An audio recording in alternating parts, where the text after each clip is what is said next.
and get the recording started. Okay.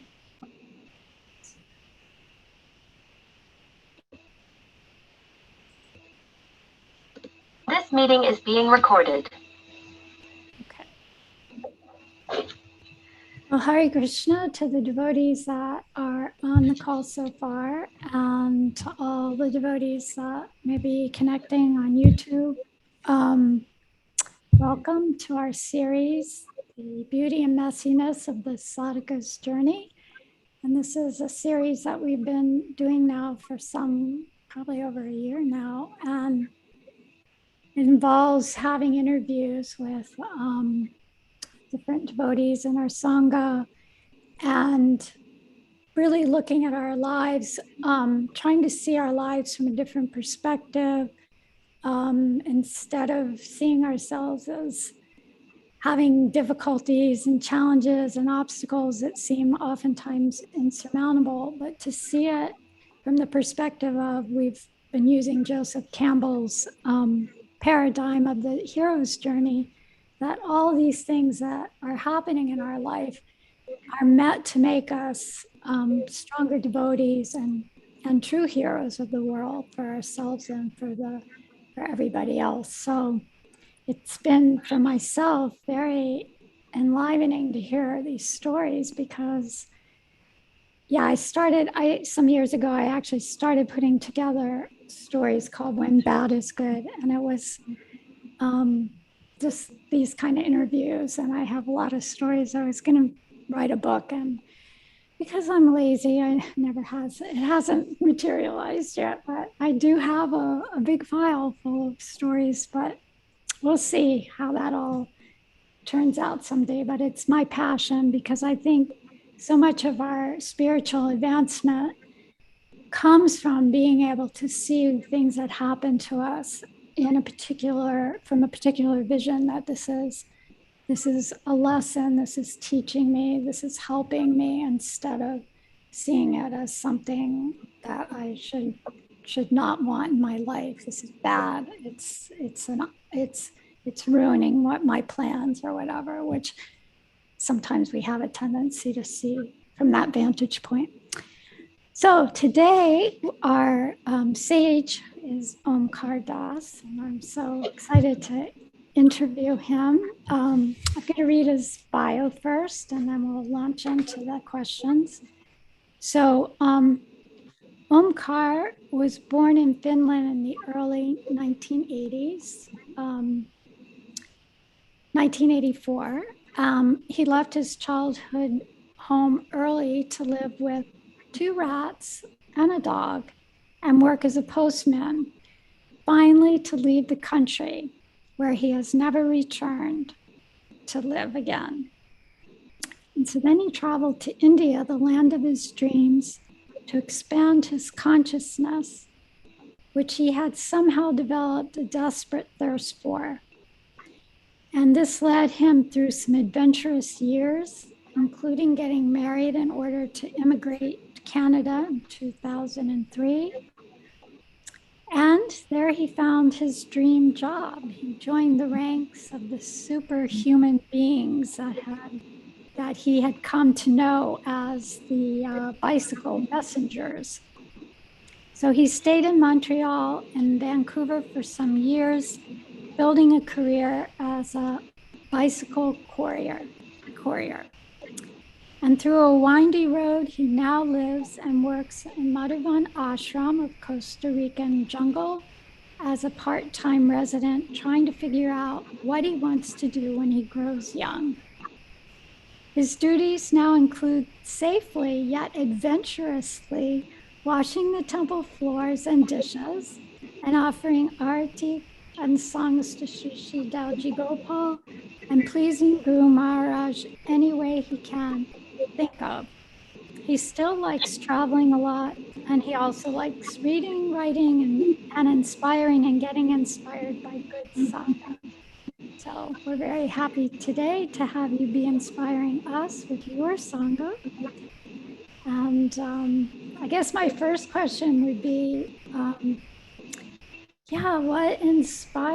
what was going on at home during your early years that inspired you to leave home at an early age and never and actually end up leaving the country and never returning again? What was going on for you? Yeah, thank you. Thank you for having me. I don't really know how to answer that first question without maybe being too gruesomely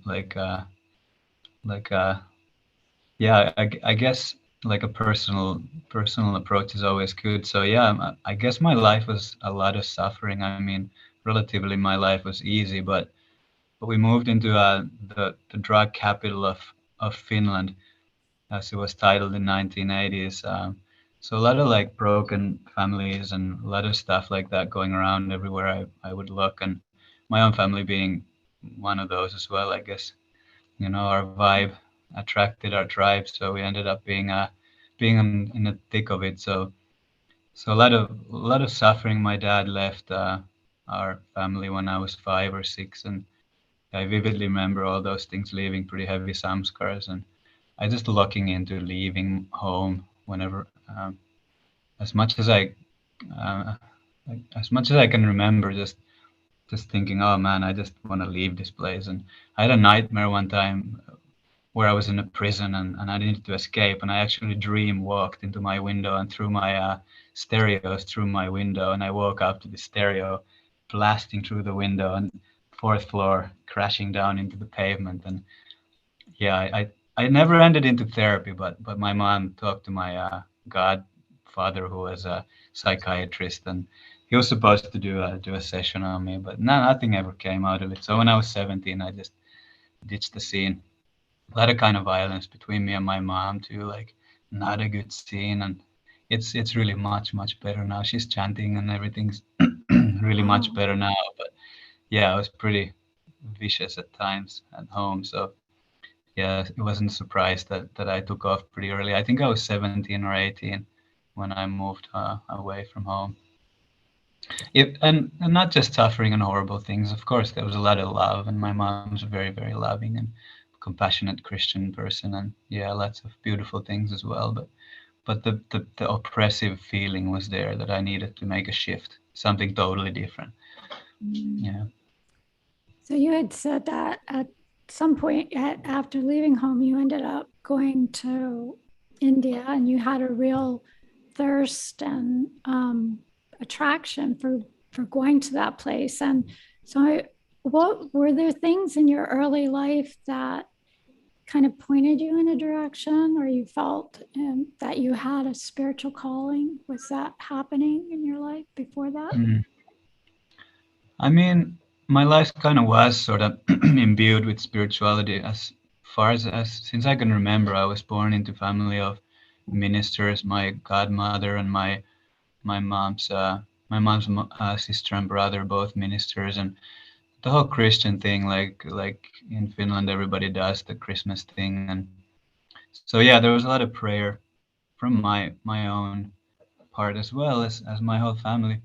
So that was always there. Got baptized, did the confirmation, did all that, and studied religion in school. You kind of do that in Finland if you're a Christian, which everybody is. If you're actually, I don't know how that exactly goes, but most people are Christians. It just was that way. So I've never even looked into it. What's the percentage of populace that is Christian? But yeah, like most whiteys that I knew around me were, that's what they were doing.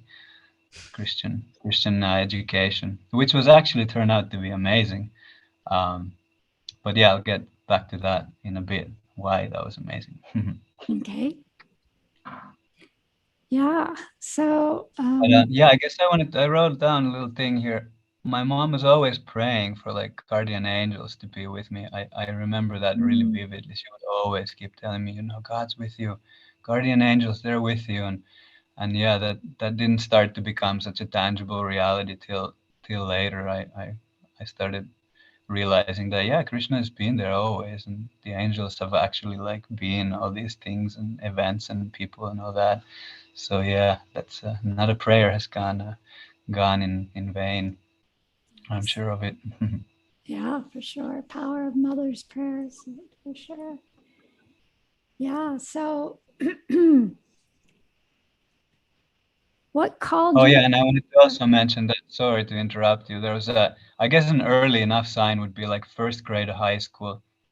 And this is the religious aspect, I suppose, about the religious education I wanted to mention is that um, it was part of the curriculum I learned later a few years ago from the temple in Helsinki that the brahmacharis would go and be either invited by the public schools to go and give a lecture on Krishna consciousness. So that's how I first initially got introduced to it. And my teacher was actually a really cool lady. She was like an eternally youthful lady. She was like, "Yeah, we're going to Krishna temple now. We're doing everybody go to the bus stop, and we're taking this bus." So it was one bus we just took from the school and jumped off right in front of the Krishna temple, and I guess they had some kind of a special program arranged to us. But that then I learned the Maha Mantra. I think I was maybe 15. I can't remember. Maybe first grade of high school. I learned the Maha Mantra. I remember making the effort of learning it. Like, okay, I need to get this down. For some reason, I just wanted to learn it so bad, even though the whole thing was a bit wacky and like a tacky and sort of cheesy. I don't know why the Krishna. Maybe I met the Krishnas before and just sort of. But I remember being so infatuated that just the whole thing was like, wow, there's all these tattooed people. This is just full of color and sound and everything. And yeah, it was a pretty impressive experience being in there. And people were serious. Like I knew looking at these people being tattooed and kind of having interest in alternative cultures at the time, I thought, okay, people are tattooed. They apparently know something that I don't. I like tattoos. They're into that. They're cool. So, but okay, why are they all wearing saffron? Why are they monks? Like, what's up with this? Like, there's something really cool about this. So I don't remember exactly all my thoughts about around that whole thing, but yeah, the prasadam blew my mind, as did everybody. So everybody, all the kids in my group started going after the temple. We used to go to Sunday festivals after that. So our teacher was pretty cool. A little piece of the whole puzzle of bringing the whole crew, Krishna's little pawn, playing that Maunula Mathematica elementary school Lila there Wow, by that's Krishna's hands. amazing. Yeah. Yeah, But I yeah, can't. Finnish school system pretty good in that sense, taking kids to Krishna consciousness. So That's not a bad um, place to take a birth. yeah. That's so. In that sense, being born there was just a real benediction for you, because yeah, in this country, you unless it's a private school, maybe a private school would have some program like that, but in the public schools, never would they allow something like that. So it's pretty, yeah, impressive. So your journey to India, you want to say a little bit about, is that the first place you went after you left home? Actually, no. I had this idea in my mind to go to the mountains of Morocco because yeah, it was also as Gurmaraj's words. He says augmenting his consciousness, expanding experiences. So my augmenting was in a form of this yeah other type of experience. So I heard this Crystal Mountains is a very sort of conducive place for that.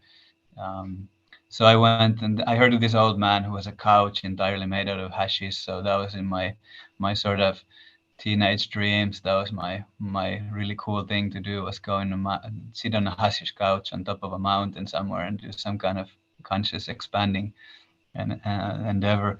But I got as far as Barcelona. I took a flight to Barcelona, and the first night, yeah, sorry, there's a little trigger warning here. Maybe a little gruesome event happened to me. The first night I had a missed connection with a friend of mine. In this big park, there's a million entrances. Apparently, I've done this a few times in my life. Don't ever make a date with a friend in a big park that has many entrances. So she never made it for that because yeah, one entrance seems like a main entrance, but there's like 10 other entrances. So I ended up sleeping on a beach, and in the middle of the night in my sleeping bag, two guys come and knife point mug me, and yeah, they strangled me so hard that I actually couldn't breathe, and that lasted for a while. And I thought, okay, this is it. I'm dying. That's it. That was my only thought that I had. That's it. That's the end of my life because I couldn't breathe for a while. and all I could hear in my head was "let go." I wouldn't like necessarily say that there was a voice that said, but it was a really strong feeling, like that was almost like beyond me. So I suppose you can call it a voice that said, "just let go." And yeah, I did. I followed through, and I let go, and then I don't know what happened. I don't remember.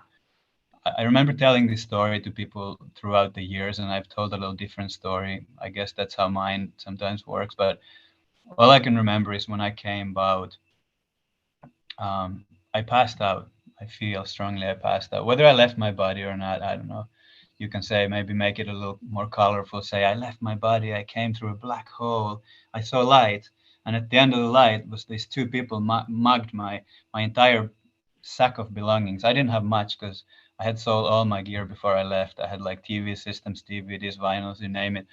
I was a real materialist after my mom, and I sold it all, and it was all in my backpack, little SLR camera and sketchbook, and yeah, there's my last belongings, and lo and behold, even my pants are not on me. They took even my pants, and nothing about it. I still had my boxer shorts to go and wander in the night of Barcelona, but they took my money belt that was inside of the pants, and all my savings were inside of that money belt. So yeah, I literally had nothing, but Lord was there as well with me, because I remember that that part I do remember. So I must have passed out. Yeah, there must have been some vague passing out and stuff, because when when they're going through my stuff, like looking at my stuff while they're strangling me, I remember the other guy lifting my back, and I had a money belt stashed, and it hiked up very high.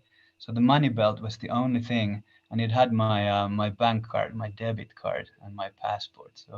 So that was the only thing that I didn't get jacked. And yeah, I did have couple. I didn't have much money there because I somehow didn't like to keep money in my bank account, some kind of a thing. So yeah, anyways, that was my first place I went to, that first thing that happened. Then I went back to Finland, and then I worked a bit and left to India. So that was the rough beginning. So how do you see it now, looking back on it, in terms of how it may have served you and your ultimate ending up where you've ended up? I just remember thinking that I got given another opportunity in life, and really being super grateful. So if nothing, then gratitude, and pilot traumas I supposed to work through. I don't really feel I have those anymore lurking so much. I'm kind of cautious where I sleep these days, but I don't feel it's any PST or PTSD or anything like that. But yeah.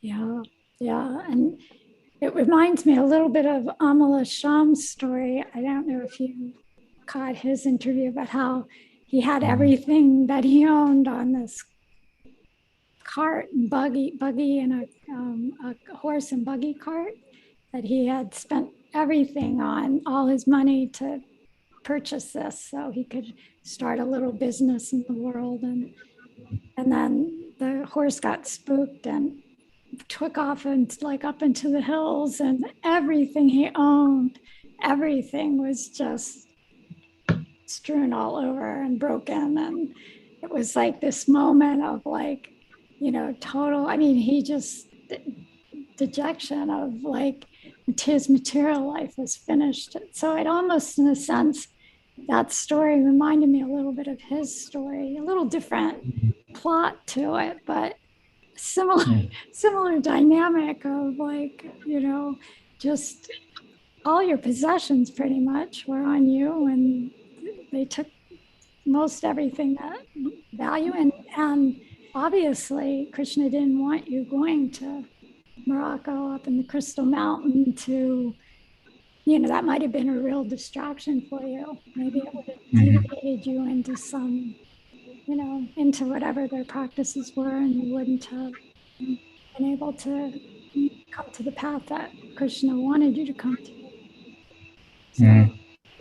So in some way, that's very, just a very dramatic story that, just Krishna being there through that whole thing. I mean, they didn't kill you. that was not the purpose of it. It was to bring you down from going in that direction, redirect you.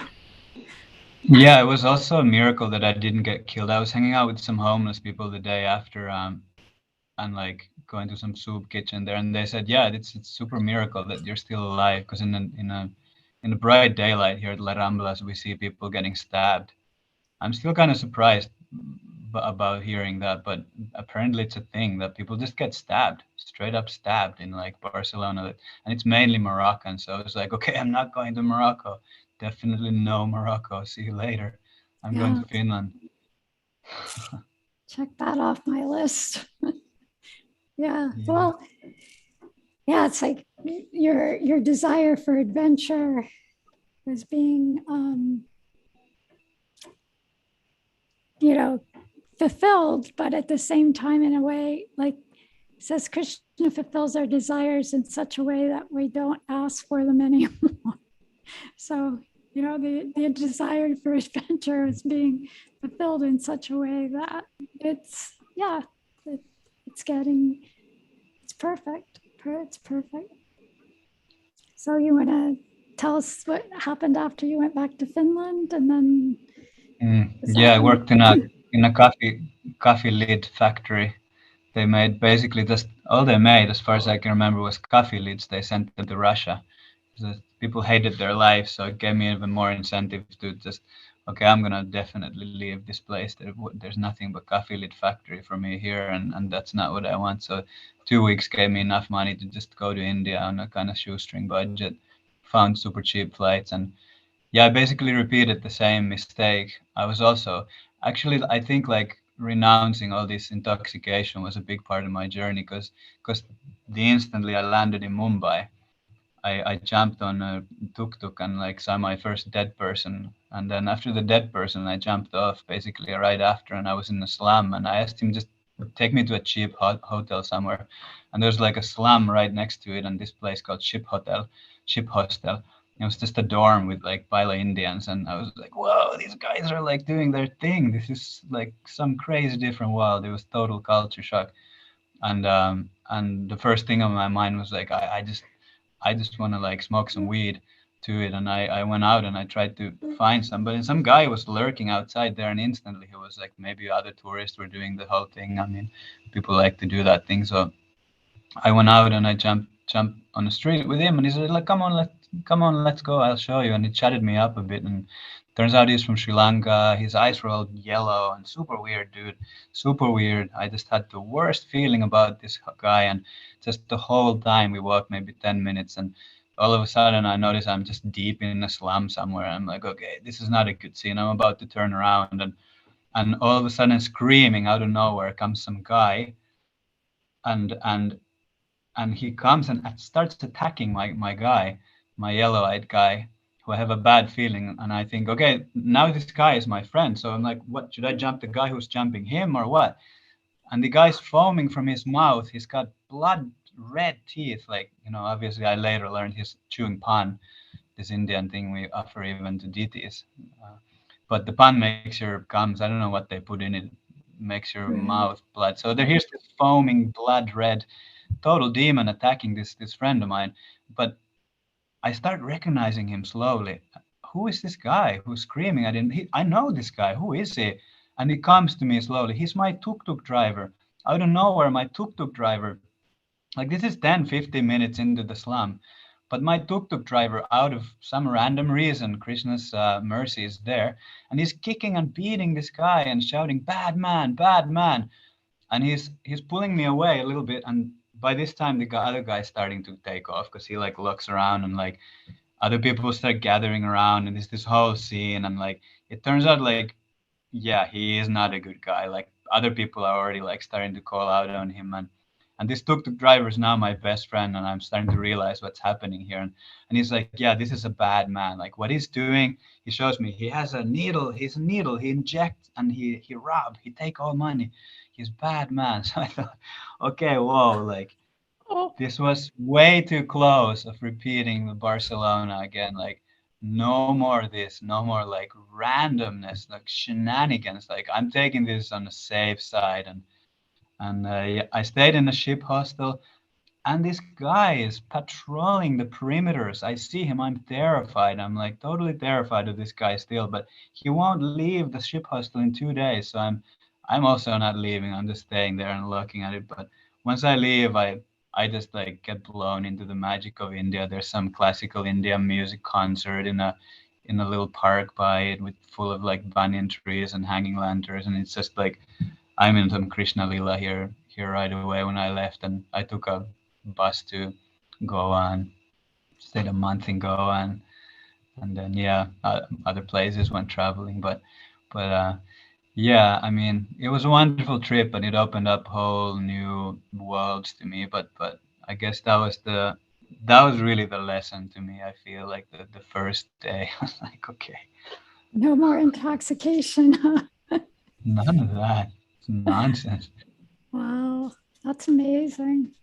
Yeah, and the driver, your taxi driver would have, I guess that's what you took some kind of a taxi. You said what did you call it? A tutu driver? I guess I call it tuk-tuk, but what do they call them? Rickshaws in India, right? Oh, the rickshaw. Your rickshaw driver Yeah. actually followed because he knew that this person was going to try to do something terrible to you.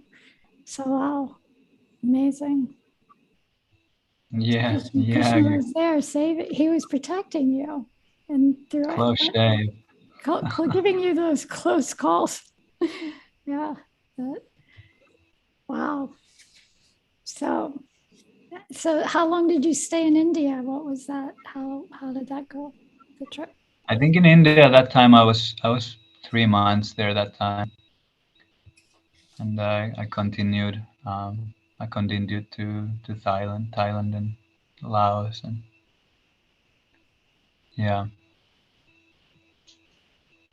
And And actually in this trip as well, I met my wife there, my ex-wife, and and we moved to Canada shortly after. We went for a little trip to Finland first, and then I moved to Canada. Yeah, right, shortly after that. So yeah, I basically just left home. That was the trip that just ended the Finland chapter for me. I carried on from there. I kind of been traveling ever since that. More or less, I've been in Canada, but jumping province as well, and that. so was your ex-wife was from Canada? Yeah, from British Columbia. So the Western Canada became kind of my base. Felt really good there. Still does. It's a good place. Yeah, you were in Sharanagati for some time, living there. So yeah. So what adventures did you have in Canada? Because at this point you've met the devotees when you were 15, learned the mantra, so you had some seed of bhakti planted or awakened from a previous samskar. And you're kind of, it sounds like you're kind of winding up material karma through all those, like some desires that are playing themselves out in your travels. Is that how it felt to you? Yeah, now that you mention it, I guess, yeah. I mean, more and more I think about back in my life, the more it starts coming clear that certain things were kind of there for certain reasons, and sort of this sort of renouncing material stuff has been a big theme in my life. I mean, I've either gotten intentionally rid of stuff like I did when I was 17 or something. All my stuff, I just sold it all. Actually, even before, I just gave away all my toys. My mom would just keep buying me toys, and at some point, I just got drowned in toys. So I sold them all. I was super young. I remember just like, none of these toys anymore. You can't buy me love. Yeah. So that was another whole aspect. But so yeah, those things kept wrapping up, and um, I remember liking this band Kula Shaker. That was like way before.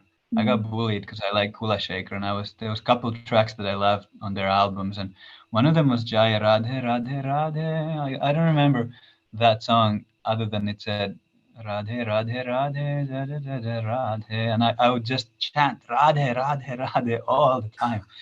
And my schoolmates would just bug me. They'd listen to gangster rap and stuff like that.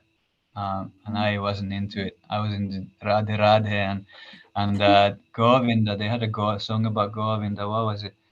Um, yeah. They were a rock band, but they had devotional. They're devotees. So maybe people know Kula Shaker. If you don't know, you should check them out. They're actually a pretty good band. Yeah, Still like them. I don't think That I've was ever that was heard. one of them. They didn't have Maha Mantra though. The Maha Mantra was there as a little standalone that I busted out every now and then. Like weirdly enough, I just didn't remember Krishna bhaktas or didn't remember anything about the temple or nothing. Maybe slightly, but the Maha Mantra would just miraculously pop up in my head, and I would just chant it. Just like, okay, I'm just gonna chant this, almost like make sure I can still remember it. Like, why am I making sure? I asked myself, why do I have to make sure that I remember this? I don't know. It's okay. It's the thing. So, yeah, I guess it became a thing afterwards, more of a thing. Yeah, in the Brihat Bhagavatamrita, Gopa Kumar was traveling. He got his mantra, and he it would take him all kinds of places, and he didn't really know anything about the mantra except that he was told to chant it. So here it's so your mantra, you got the mantra, and it was taking you places, and you had your auxiliary mantra, Radhe Radhe, along with your mom mantra. So you were bound for. Good. You had no choice but to end up with the Vaishnavas, and yeah, I mean that was the windy road that you that your life was on. Yeah, so tell us about Canada and your joining the ranks of the superhuman beings known as bicycle messengers, and what did that, how did that serve you? And your first marriage, how did that serve you? And how do you see that as all fitting into the puzzle? My life wasn't really devotional after I moved to Canada. It was more like a terrible austerities in a mode of tamaguna, kind of just really painful self-torturing for no real deeper purpose, just like real roughest type of like austerities. And I was thriving on that. I remember just like, I don't know if anybody's been to Montreal, but it's similar to Helsinki except maybe 10 times more snow. Like the amounts of snow are absurd, and they don't throw gravel like in other Nordic countries, but they throw salt. So like riding through that as a bicycle messenger for like few winters was doing a number on my health. It was just terrible, brutal. I remember losing some of my feeling in my extremities. Like I still have some frostbites that just killed my nerves. So yeah, that takes a bit of freezing. I don't know if you guys froze any of your parts of your body, but it's painful. It's not fun. So I got that kind of stuff, and I was in a culture that is heavily into this type of torment, and I got introduced really.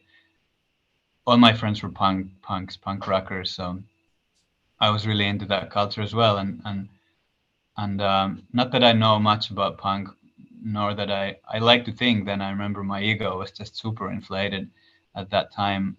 I mean, still is probably to a large degree, but then I mean now I can see how inflated it was, and just having to make this whole image to yourself. It's interesting when you immigrate to a country. That's another thing I haven't heard anybody really talk about, but the way that you're having to change your language. Maybe Guru Nishta would probably know something about that.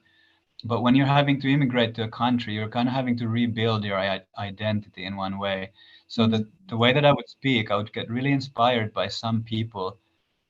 um, I don't know, that like authenticity was something that I was always after.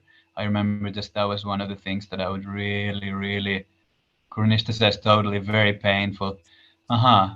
Yeah. Yeah, painful. For me, the pain maybe was that um, having sort of gone through losing your identity as who you think you were, but I never really knew who I was in the beginning. I didn't have a very good sense of self. like really terrible sense of self, actually still do to a large degree, but having to sort of go through that, rebuilding your identity with another language, looking up to some people and then taking sort of kind of a shiksha, psychological shiksha from them, like, okay, how do they compose themselves, how are they, and then sort of assimilating parts of their character into my character, and always feeling so fake about it, feeling horrible guilt that I'm not myself, I'm somebody else, but I didn't really know who I was. So that was my way of coping that. And yeah, it was a rough stint, I gotta say. I was in Montreal for a few years, going through this whole terrible scene of abuse, not only abuse of one's own body, but one's surroundings. I mean, people are intoxicating heavily. It's a heavy scene of suffering, and it's so out there, like, drugs, you name it. It's all there. Violence, like, I went through terrible violent stints. Like it's really embarrassing stuff at this point to admit how low human can go. I didn't abuse other human beings. That was the extent of my own. But I did abuse cars. I went to court. I almost lost my ability to be in Canada because I broke somebody's car so utterly and totally using my U-lock.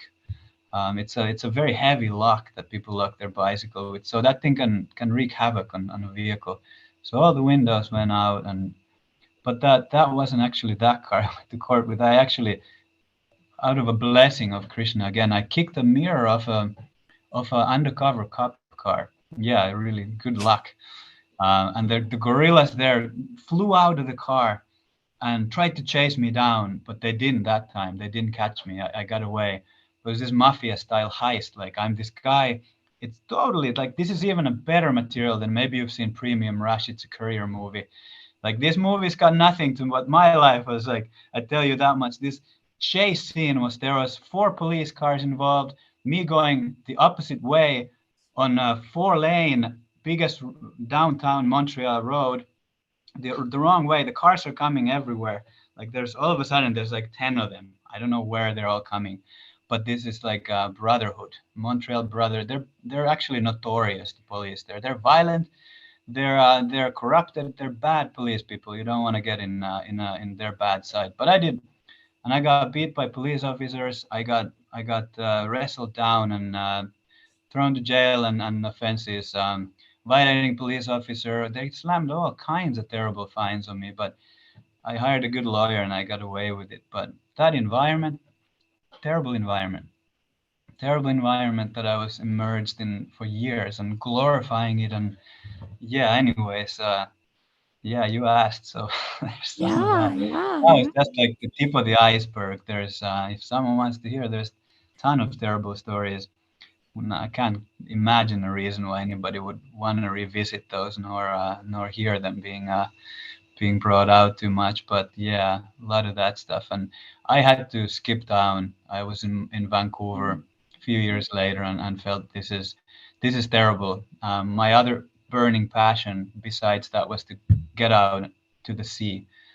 My dad's a sailor, merchant marine, so got maybe some people noticed some sailor tattoos too. So that was my other burning passion, and still is. I enjoy the ocean. I mean, it's Krishna himself, so that's a wonderful place to be with that aspect of the Lord. And I bought a sailboat for $1,000, and I left Vancouver. I didn't never return to live there again. I left to the Gulf Islands and lived there for many years. Yeah, a lot involved in those years, of course. But in a nutshell, that was kind of huge deal for me because I was so addicted to the city life and so addicted to just the easy access of everything. People who lived in a city is like, I was a city boy my whole life. So living in a city is very gratifying. You never have to spend a moment in your own head. You never have to face anything. Basically, you can just, I mean, bicycle career, I could say that's the epitome of never having to face anything. You're constantly on the move. You're never stopping. You're on the call, constantly doing deliveries around town. You're getting to stop at different restaurant every day to eat your lunch. There's no sattvic aspect to it except that you're outdoors, but still you're breathing fumes of cars. So it was like an environment that was so intoxicating. Just, I mean, to experience like an environment like that in that way is, I don't think there's anything as thrilling and stimulating that I can think of. Maybe some pachinko hell in Japan, where they're throwing coins into these glowing ding dong machines. That, like, maybe Tokyo was, maybe I went there also. I went racing around the world also, so I saw different cities, these illegal bicycle messenger races. So I saw some crazy cities, Kyoto, Tokyo. But yeah, I mean, city is a city, just the size of it. So yeah. Yeah, so I left. I left, and I lived out on the sea for many a year. I lived on a sailboat for many years. By yourself? Were you out? Were you? Yeah, I was alone. I was alone many years, and even more austerities there. I'd say the austerity continued, just the tamaguna austerity. Living, I lived moneyless. I was homeless. My boats kept sinking. I couldn't do anything about them. I was too sort of like down and out those days. So boats just kept sinking. I mean, I learned how to sail really well without an engine. People seem to think I'm a really good sailor. I'm a good sailor, I have to say. I know how to sail, but that's because I was so stubborn. I pushed myself out there without an engine because I didn't bother fixing it. I didn't want to pollute the ocean. So there are some sattvic aspects to all this suffering. You know, it's not just all demonic, monstrous,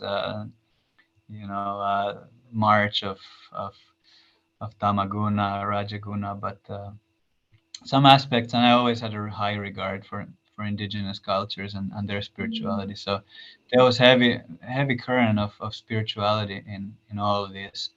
I was always the weird person, no matter which culture I was in. I just didn't quite fit in any of these niche cultures, and whether it be, crust punk, train hopping kids, or RPG gamers, or sailors, or yeah, so many part of so many communities, anthroposophists, farmers, back to land, all these crews that I was with. I just always felt like, nah, there's something more. Okay, next, what's next? There has to be something more. So yeah, so the bhakti was there waiting. Krishna was waiting. Yeah, yeah. It's definitely like a novel book, a novel thing, movie kind of life.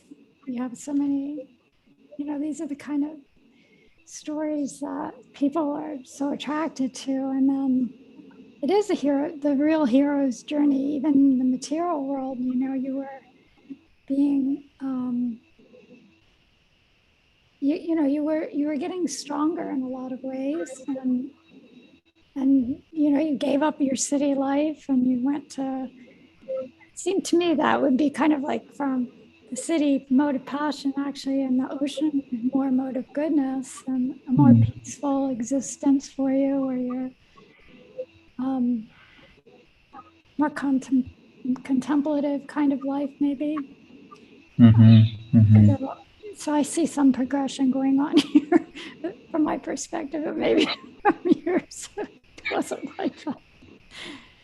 But yeah, just, getting more in touch with self-sufficiency. And I mean, that's austere, giving up your engine. And you could say, well, I didn't want to work to have to fix it, but might have been, like you said, some other desire going on too, to not pollute, and to do like the indigenous cultures were able to live simply and not complicate their lives with all machines and things like that. So anyway, I see a very inspiring movie that could come out of this one day. When we have many different kinds of people joining our sanga that have the skills to do something like that, screenplay, and we'll go, yes, Omkar, your story is definitely worthy to be put out there on the screen. Yeah, Krishna's mercies put me through all this kind of weird stuff. I mean, it's just wacky stuff. Yeah, wacky stuff, but look where it brought you. And you needed to go through that because you have this, just for the little bit I know of you, a very adventurous nature that just needed to kind of explore the world. And yeah, it was like almost the only way that Krishna, it seems like Krishna could have really dampened your spirits to continue down that very adventurous pathway, was to make things very, you had some very close calls with death, and you could have ended up in Montreal prison system for years. I mean, Krishna really, I mean, I just think, wow, you defied the consequences of, Krishna was protecting you from really bad consequences, but giving you enough of an experience to make it like, okay, maybe this is not the right road, and kept nudging you to the path that he wants you on. Yeah, I'd say. Exciting. Nudging, slowly. Yeah, I remember hearing kirtan throughout those years, like here and there, people started to gravitate more towards the sort of new agey types and whatnot. Going to sweat lodges and going through some kind of yeah, that's another story. But yeah, the kirtan was there. Kirtan started actually being audible in a sound waves, like actually kirtan like that. So yeah, I mean, I don't know, people who've been to Pacific Northwest, that's a sort of very strong indigenous current. I mean, I'm still very drawn to that aspect of the absolute. I'm very I studied that a lot. I read a lot about indigenous spirituality. It's very attractive to me, and I feel some kind of connection um, to those peoples because they have the connection to the land that's largely lost by white settlers. I mean, there are people. I met some guy Michael here the other day. He spoke right to my heart. He said he met Dalai Lama even, who said, you are an indigenous person." He said, "No, Dalai Lama, I'm not. I'm in my heart. I am an indigenous person. But in this body, I have taken a white man's birth." So something about the way of the verse of this type of embodiment, this type of psyche, this type of subtle, whatever you call it, DNA in that runs through the indigenous.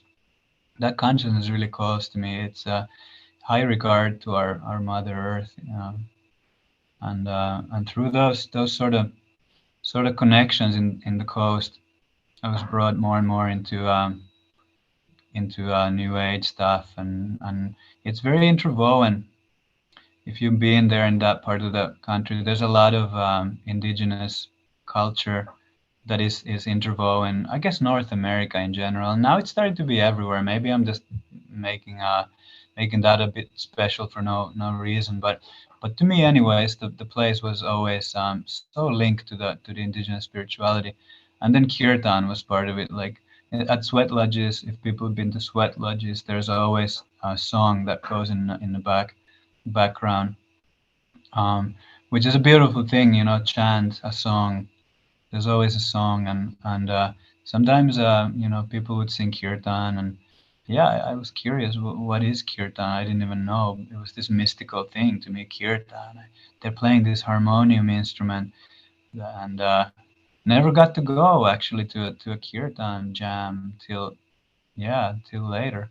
I left Pacific Northwest to come to Finland throughout, I think, how many years? 18 years I was in Canada.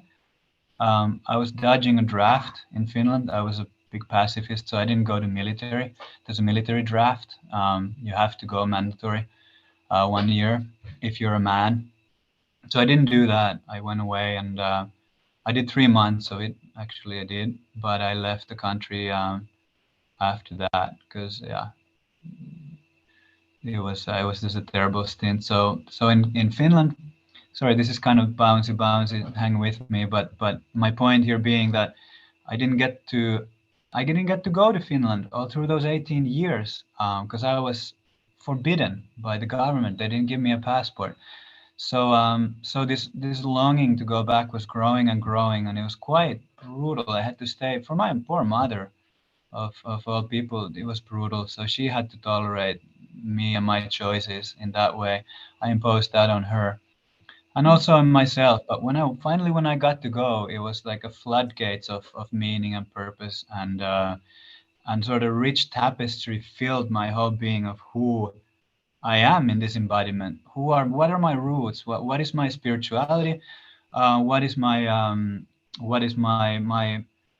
whole heritage? And the Finnishness sort of came on, like just like click and full volume. It was like, okay, this is no longer something that I despise, something that I need to leave in my wake, something that I'm never gonna come back to, but something instead that I embrace now. I take and fully embody and slap on, and it's like, okay, I know now we are not this body, but this body is a cool body. This body is a glorious body that I have gotten from Krishna for a reason. What a beauty to be in this body, and what a heritage! Wow, wow, what a heritage! Like these are some pagan cool people who have some really deep connection to the roots of the Mother Earth that holds so dearly, and that aspect came on very, very strongly. It was a magical trip back. I'm not getting into it, but that was one time, and then I went back again, and it was like it was 3 times, 4 times I went after I got granted a passport at age 31. I went back 4 times. Second time was a full sort of embracing that. Okay, I have a cool family who've done really bad stuff. They treated me really badly, but it's not their fault, and I actually saw who they really are, and it was like, wow, what a bunch of people you guys are. Like all your scars are. I'm sorry you got all that stuff on you, but like who you are is like unfathomably beautiful, and I love you so much. So I like fell in love with my mom as a best friend, and we were like so tight now. It was heart-wrenchingly amazing to go through with her. So that was the second time.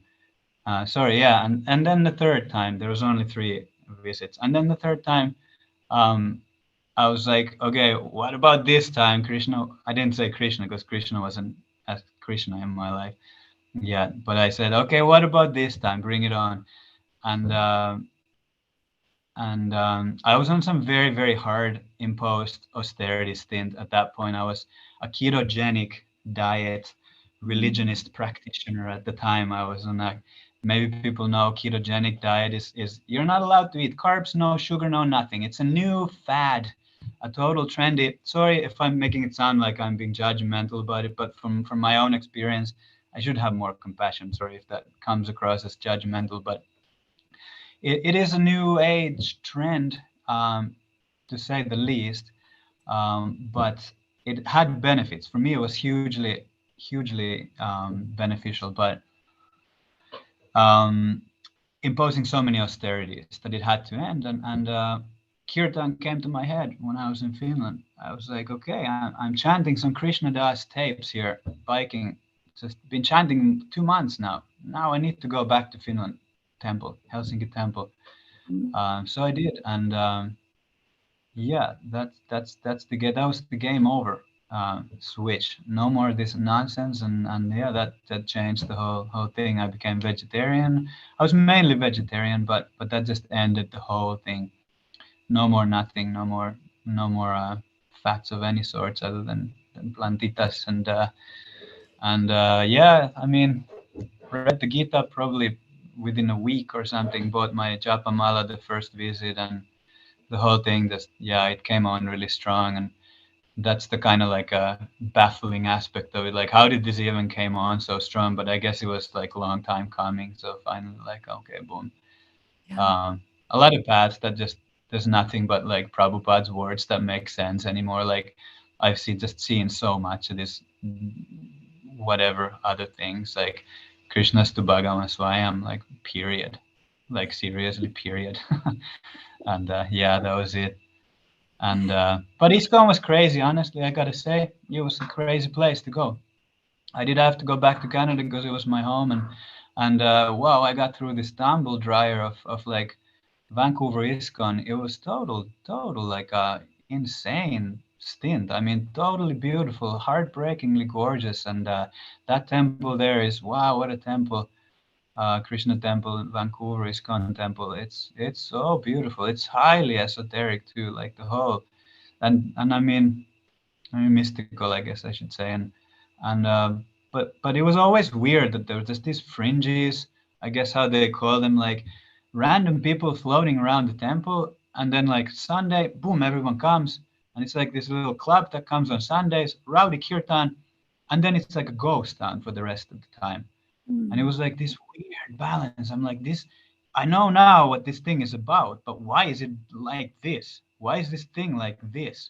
Why shouldn't it be like? So I slowly started piecing it together, and what's the history and what's going on here. And it's just like, I'm sorry, but there's more to it than this. Please tell me that there's more to it than this. And I started praying really strong, and I got into Ritvik super heavy. I got into Vaishnav Foundation. I was part of their agenda. Then the guys told me, the leader guy told me that, so, but yeah, you have to tell everything that I say. Okay, see you later. I'm not telling I'm not doing anything you say. First of all, like, okay, you got some philosophy down, but I don't know what the philosophy is yet. I don't know. How do I know that you know? First of all, I don't know. This seems bona fide. Sounds right, but so I learned there Ritviks.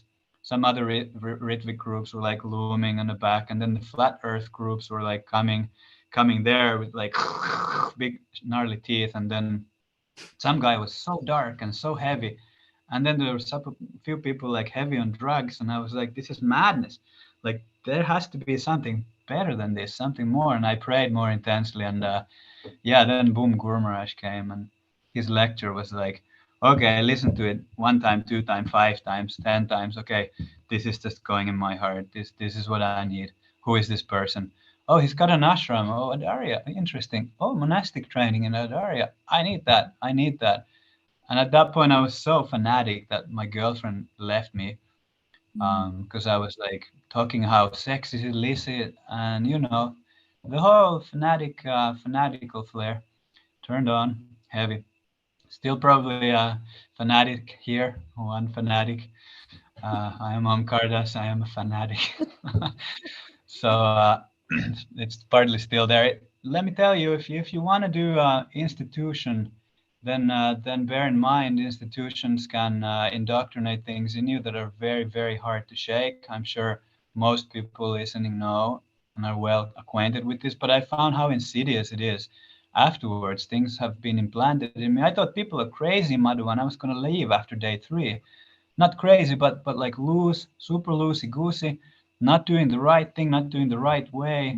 And these things are some of them are still lingering. I noticed they're like so subtle, they go deep in there. So yeah, like I can understand that. And now the depth of our acharya devs, words like Bhaktisiddhanta Saraswati Thakur and Bhaktivinoda Thakur, how they're speaking about these things. Bhaktisiddhanta has this article, Organized Religions, like, I mean, all these things have such deep, deep implications, and some of them I know, some of them I know from my own experience, but just how much there is to be careful about, and then how much am I grateful, and how much don't I even know what Guru Maharaj has given me, that how he saved me is like, yeah, wow. All my prostrated obeisances to all of them great souls that are there for me as angels. So yeah, you didn't ask all that stuff, but that was kind of along the line of what the interview. Yeah, no, it's wonderful. Yeah, and I think we're done, aren't we? Yeah, how did you end up in Madhuban? He invited me. Guru Maharaj invited me after I wrote him a letter. I wrote a Darya letter saying, I want to do this monastic training. I'm really interested in. And I don't know if he went through Guru Nishta or if like a Darya mailbox goes straight to Guru Maharaj, but he answered me and I was totally like dumbstruck. Can you say dumbstruck? Like awestruck, something like that. I was just like, wow, this Swamiji is writing to me personally. Wow, like what a crazy thing. And he asked about me and I wrote him back and told about my life and whatnot, my interest in bhakti and monastic life. And he said, okay, well, it sounds like you've had a colorful life, blah, blah, blah. didn't write very much in his usual style, at least to me. Just little short, little something. Told me who he is. This is me. You know who I am. Like, this is who I am. I write books. Blah blah. This is what I do. We don't actually have a monastic program like that in Adaria anymore. This is more like blah blah blah. This is more. Sorry, I shouldn't say blah blah blah, but this is more chill environment now for my writing and that is that. But I invite you to live with me in Madhuvan monastery. Um, and yeah, that moment when he said that was one of these like transcendental experiences. I don't hesitate to share this because it's not too crazy personal or nothing. It just like lights went on, lights turned off, and another set of lights went on. And I don't know how long I sat there, but it was like, okay, blanco. That's that's that's something else that came on, and yeah, I needed to go, so I did some arrangements. I sold my boat, and yeah, the girlfriend had already, left me, and that was all right there. And so everything was just like, okay, you need to do this. There's nothing. Actually, the poor dear girlfriend of mine, dear friend of mine, still, she told me, you need to do this. There's nothing that I can do that would be justifiable for either you or me to keep doing this with you. Like, this is your destiny. Like, you need to do this. And yeah, it was just too clear, too many fronts that was gonna happen. So yeah, so it did. I moved to Madhuvan in 2000. What was it? 18, 17. Um, yeah, now it's the fourth winter here and going good. And I'm learning to appreciate what Guru Maharaj has blessed us with, giving this place, and how special it is. I kind of disliked Costa Rica to begin with. It was so alien. It still is very alien. But Madhuvan is not Costa Rica. Me and Muralidhar yesterday were talking. It's something else. Yeah, it's true. But and instantly you leave. You go. We have this morning walk sometimes down the mountain trail, and you're on the main road, and you're like, okay, now we're in Costa Rica. Now we're in Costa Rica. Just 2 minutes ago, we were not in Costa Rica. So it's a special bubble. I hope more of you will get to experience. Yeah, and it's interesting because a lot of Americans, people from the United States, that think Costa Rica is a place to, it's a destination, a retirement destination. And so interesting. But for you, it didn't have that charm for you. The Costa Rica culture is just too, yeah. No, only the scenes from Jurassic Park, that movie where the chopper flies over, and then you see this like a Cocos Island. It was like, that's Costa Rica for me. Like, it still has the thickest like biomass, I think, anywhere in the world, and has like the flora and fauna are the richest here. And so in that sense, yeah, it's a pretty phenomenal place, and I love all that stuff. But and there's something special here. I mean, we're in the blue zone. Maybe somebody knows what it is. Kind of like a niche where people live really long. Yeah. Life expectancy is long. Good air, good water, all that kind of thing. Something about the ethers here as well.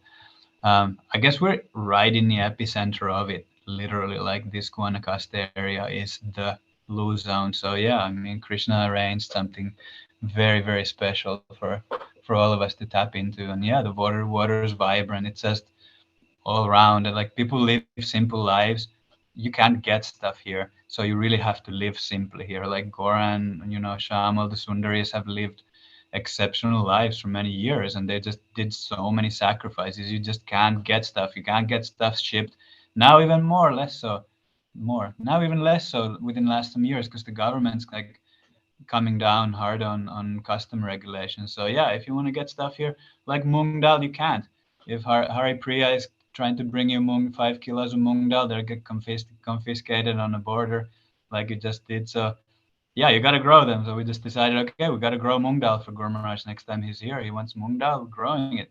So like, how like Krishna conscious, exactly what Prabhupada wanted, like, is that's perfect, like perfect. So to lead a spiritual life here is very, very, the climate's perfect. yeah, it's warm here, but if you don't like hot, then you're not gonna like it. But yeah, anyways, it's a good place for so many reasons. So just because I'm looking at our time, I would like Yeah. to just ask you how coming to Krishna and coming to Guru Maharaj and Madhuvan, and what would you say that you see in yourself? What are the biggest changes you see in yourself as a result from who you were a few years back? I mean, everything's changed. I mean, everything, but I guess the conviction to make a change. There was no real reason to make a change. Like, why am I making a change? But just the conviction of, okay, I am making change, not just for myself. Like, I was so selfish before, entirely self-centered person. So to know who I was before and what I was working, what my sets of values were, and what they are now, is like totally, 180 degrees, like entirely 180 U-turn.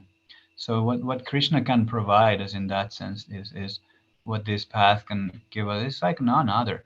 So yeah, that has entirely changed my orientation to the world. I mean, I'm still in the thick depths of total, like, no hero here, but a total, like, crawling through the swamps of, like, what is it? Uh, in the never-ending story where he's in the swamp and he's calling for the Falkor, Falkor. You know, I'm calling for Falkor. I'm calling for Krishna, like that. So I'm not a druid. So, but that being another really great big thing is to start to know how many layers we have, how many layers I have. I have like depths of layers. So yeah, starting to see them, and then also like recently just being amongst other people, coming out, going surfing for a week, looking around at people, not being like, oh man, like, look at you, like, listen to what's coming out of your mouth. That's gross. But instead being like, whoa, I hear you, like, that must be painful. Like, I'm sorry. Like, just instead having compassion to people, because I know how much I'm struggling and what I'm feeling. So instead of instantly judging people, it's like, wow, I'm noticing in myself there's some compassion to other people. First time in my life. Like, woohoo. Like, that's A big amazing. thing. That's huge. That's Yeah. huge. So I mean, it's really like overwhelming at times how long of a road there is to go, because noticing where I'm at. But yeah, that's multiplying the magnitudes of my prayers also. So it's good. But yeah, at the same time, it's very like I feel so defeated a lot of days. It's just like meh, just like okay, 108% on, like I'm fully into it, and then like minus 108%, like, well, I'm never gonna stop doing my like angas of sadhana, like just hang on to those. But yeah, but the enthusiasm, like what is Vishwanath Chakra, what do you call it, like running thick and thin, or running hot and cold, like yeah, that's definitely still there, and the enthusiasm is still there, but like the first initial investment and those like magical experiences, totally like wow, mind blowing every day, like something amazing happens. Yeah, those are definitely, I wouldn't say gone, no, but yeah, turned down quite significantly. Yeah. Anyways, I Yeah. guess there's some things that I noticed. Yeah. Vast intermediate zone of Anishta Bhajana Kriya. It is a long journey to get through, but it's like Gumaraj. I like how he says once you get to Nishta, the top of the mountain, you just kind of roll down the other side. So it just, the process becomes always joyful once we've reached the top of the mountain, which isn't out of our grasp or our reach in this lifetime. We can see devotees in our, company, people that were around, and see that they've reached that. And so it's very obtainable. But yeah, going through those early stages, it can seem like forever. And yeah, one day up, one day down, and keeping good association with people that are up most of the time to keep pulling you up and helping you. Yeah, certainly. So any words you'd like to give our audience, people that are listening, insights, gifts that you've kind of been able to mine over these last years, and just anything that you'd like to share with others? I don't know. I think I said a lot. Maybe you can extract out of those things, but I don't know. One cool thing that I think maybe people can do that. I don't know if people do that, but I like to look back in my life, even though it's just past. We shouldn't look too much into the past, but in a sense that I see it as pieces of puzzle that just came together when Krishna came to my life as who he is, and it was like putting a frame that I can just put all those pieces and they fit perfectly, and I know where they fit. And that's something that I often reflect, and now even given this blessed opportunity to reflect on my life in this way, it's been really helpful to just see how much there's been mercy. And now just talking now to you, like noticing, things come out as they were, as they are, being like, okay, yeah, right, that's what that was there for, kind of thing. So I don't know, it's a cool thing to think of it in that way. As I said, I don't think I'm much of a hero in many ways. I guess I've gone through a colorful life, like Gurmar said, but yeah, that's past, and those are some scars and karmas that needed to sort of get cleared out of the way for the better to come. So I don't too much put emphasis on it. Sometimes it saddens me that devotees don't really talk about their past, because I think a lot of people would have cool reflections on their bhakti project and see how much advancement they've made and actually put value in their experiences and be able to appreciate themselves where they're at now more. So maybe that kind of a reflection is healthy if it's done in that context. Yeah, and I think that these interviews are helping like devotees to take the time out to do that, because sometimes we're just so busy just keeping up with the daily duties of wherever, whether we're at whatever ashram, we don't take the time to do it. So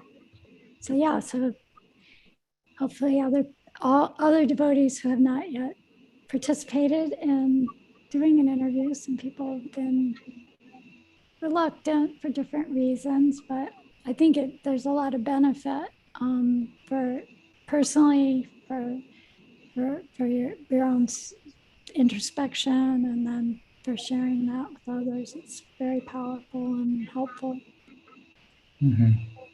Should we, any other closing words, and then we can open up, see if anyone has a question? No. Okay, all right. That sounds. So really, I wasn't disappointed with your interview at all. I knew it was going to be a thriller. So a lot of amazing chapters of your life. You just gave a little synopsis of it, I'm sure. Yeah, book or movie material for sure. Okay. Yeah, maybe Krishna Kanja's movie. Yes, exactly. Krishna wouldn't be anything else. It's not a Krishna conscious movie. Thank you for being courageous enough to come on and share with us. And we'll just see if anyone has a question. Kumari Dasi said, thank you for sharing your journey. Very inspiring. Nice reflections too. If anyone has a question, you could unmute yourself or type in the chat if you can. Just take a minute to see.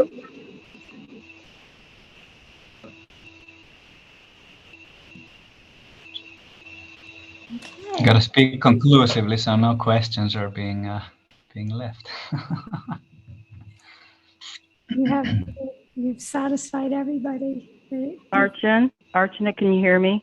Yes, Devahuti, please ask your question. Yes, I'm on the telephone. I'm not on the Zoom. Right.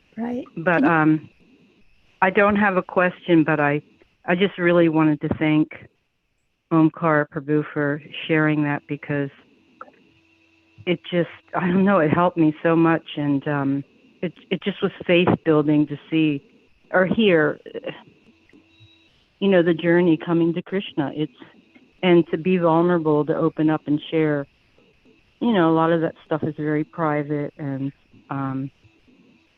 the hardships and the craziness that we all go through, or trying to find ourselves, and just very well spoken, very beautifully put. I would say, and the insights that you had, it was, I really want to listen again. I just wanted to let you know that I'm very appreciative of you sharing. It truly helped me. So thank you. Wow, thank you. That's amazing to hear that was helpful. Yeah, it's amazing for me to know this as well. I mean, it's not my life; it's a life that this body went through, and this being went through it, guided by Krishna eventually. So yeah, if that's not inspiring, then like that's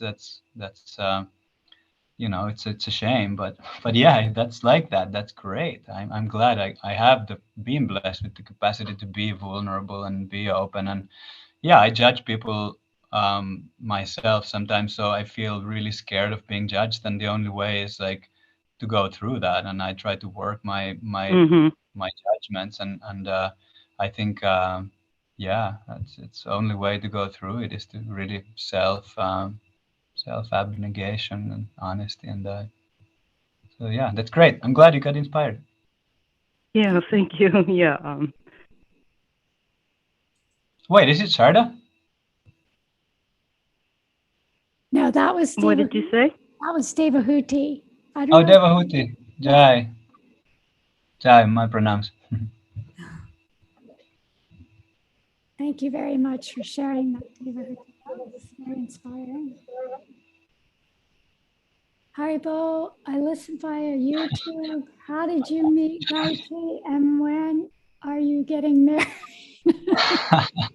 Yeah, I gotta ask Gayatri that. I already asked her. She said no.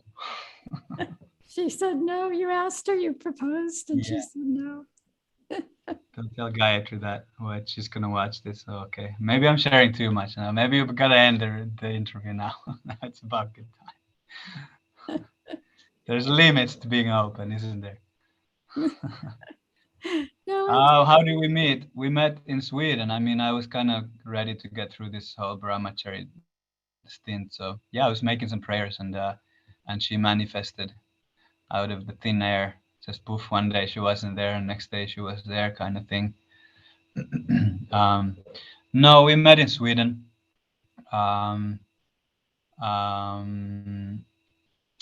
She was part of like Swedish Vaishnav sanga, and me as well. And she said, "I'm looking for sanga," and I said, "Yeah, great, me too. I'm here in Gothenburg. You should come and meet up if you want." And yeah, she came and we met, and it's like very like entirely Krishna's arrangement, because yeah, it's just mind blowing how much we need to learn from each other, how much we have already learned from each other, how much we just see everything as matching to our bhakti project. We're both ready to just throw down and be like, okay, that's it. So it's very yeah, it was very also a huge faith builder for me, and I think for her as well. And yeah, another sign was that she got basically instantly initiated by Guru Maharaj, because I think it just, I don't know, I don't want to say why, but to me it's like, okay, yeah, that's it, that's it kind of thing. Thanks for the question. yes, and thank you for the answer. I hope she'll be fine with it. Oh, Open Bay, that's who you are, Jai. Nice to see your face, Indra. Mm. Nice to see you. I was actually, like listening via YouTube, and I was just crying and laughing. So I was just like, you better not see my face. But yeah, super amazing story. Thank you. Another And thank you, one of them Archana. stories. Thank you, Archana, that you do the series now again. Very awesome. Yes, we'll be getting you on soon. You can start doing your reflections. All right. Well, I guess that's about it for today. Next week we have, I think we're having Mohini is going to be interviewed. So from Brighton, UK. So that'll be a nice interview. We look forward to that. And I guess that's it. In case unless anybody else has anything they want to add or say. So again, Omkar, thank you so much for your participation in today's interview. And we'll see everybody on Sunday, I guess, or before even, for one of the other calls. Hare Krishna. Oh, Hare Bo Jai, Hare Krishna.